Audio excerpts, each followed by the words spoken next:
ভালো আছেন। Guys recently আপনারা হয়তো দেখছেন যে কাপু ভাই চ্যানেলে একটা ভিডিও বানাইছে যেখানে আমি লাইভ স্ট্রিমে যে কথাবার্তাগুলো বলছিলাম এগুলো নিয়ে নাকি কাপু ভাই খুব কষ্ট পাইছে। কাপু ভাই চ্যানেলে 1800 ভিডিও ডিলিট করে দিল আমারে কলো। আমি ইনস্ট্যান্ট কলও দিলাম যে ভাই কি দিয়ে কি হইছে। আমার বললো যে তাহলে 1800 ভিডিও ছিল সব ডিলিট করে দিছি। পাবলিকও জানালো যে 1800 ভিডিও ছিল ডিলিট করে দিয়েছে। তো যদি আমার কথায় কাপু ভাই কষ্ট পেয়ে থাকে তো আমি এক্সট্রিমলি সরি ফর দ্যাট এবং ওইটার জন্য আমি আসলেই ক্ষমা প্রার্থী। এবং কাপু ভাই ভিডিও লাস্টে এটাও বলে দিছিল এটা নিয়ে রিপ্লাই ভিডিও বানানোর দরকার নাই, তাহলে আমি ব্যাস আমি আসলে ভাবছিলাম যে আমি আজ পর্যন্ত কোনো কন্ট্রোভার্সিতে যেহেতু জড়াই নাই, সুতরাং এটা আমার রেকর্ড। আমি আজ পর্যন্ত কোনো ধরনের কোনো কন্ট্রোভার্সি করিনি, প্লাস যাই নাই, এটা হচ্ছে আমার একটা রেকর্ড। তো দ্যাটস আমি ভাবছিলাম যে আমি এই বিষয় নিয়ে আমি আর কোনো ভিডিও বানাবো না আর কি, মুখও খুলবো না। বাট এইটার জন্যই কিন্তু আমি লাস্ট আরো একটা কন্টেন্ট আপলোড দিছি, চ্যানেলে একটা ভিডিও আপলোড দিছি। তো ভিডিও আপলোড দেওয়ার পরেও যে পরিমাণে আসলে এখানে কমেন্ট আসতেছিল যে ভাই আপনার কথাই কাপু ভাই অনেক কষ্ট পাইছে, এই ধরনের কমেন্ট। তো ব্যাপারটা দেখে মনে হচ্ছিল যে বিষয়টা এমন যে ওইখানে সমস্ত দোষ আমারই, আমি কিছু একটা করছি যার জন্য কাপু ভাই কষ্ট পাইছে, এই টাইপের কিছু। তো ভাই বিষয়টা এমন কিছুই না। তো কাপু ভাই জাস্ট হচ্ছে ওমরা থেকে আসার পর তার চ্যানেলের 1800 ভিডিও ডিলিট করে দেয় 4 দিন পর্যন্ত।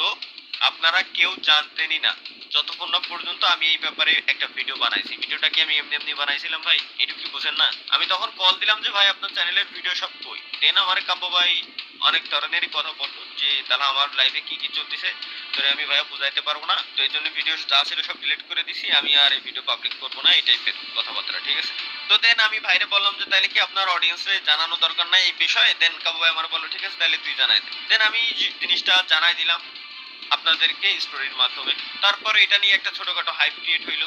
দেন কাবু ভাই তারপরের দিনই দেখলাম চ্যানেলে একটা ভিডিও দিল যে তছনছ করে দিবে আর কি, চলে যখন যাবো এই টাইপের। আমি ভাবলাম যে হয়তো যাক আলহামদুলিল্লাহ ভালো কিছু করতেছে। বাট তার পরবর্তীতে আবার সে রেগুলার কন্টেন্ট দেওয়া শুরু করলো এবং আমিও পরবর্তীতে লাইভ স্ট্রিমে চলে গেলাম, যে যেটা গেছে গেছে। লাইভ স্ট্রিমে যাওয়ার পর অডিয়েন্স ওখানে কমেন্ট করতেছিল যে ভাই কাব্য না সব ভিডিও ডিলিট করে দিয়েছে, আবার এত ভিডিও আসলো কোথা থেকে? তো এটা দেখার পর আমি নিজেই অবাক হয়ে গেলাম যে আসলেই ভাই কেমনে কি।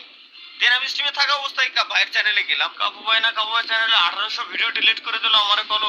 ভাইয়ের চ্যানেলে যাওয়ার পরে দেখলাম ওইখানে আসলেই যত ভিডিও ছিল আবার সমস্ত ভিডিওগুলো নিয়ে আসছে। তো এই জিনিসটা দেখে আমার কাছে খুব খারাপ লাগে যে 1800 ভিডিও ডিলিট করে দিয়েছে, আমি অ্যানাউন্সমেন্ট করে দিলাম আর কি।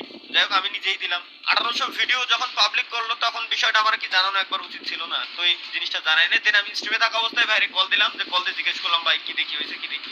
দেন ভাই আমার জানালো যে তালহা আসলে এইটা অনেক কিছু ঘটে গেছে, অনেক কাহিনী ঘটে গেছে, যার জন্য আমি আবার ভিডিওগুলো ফেরত নিয়ে আসছি, দেন আবার পাবলিক করছি।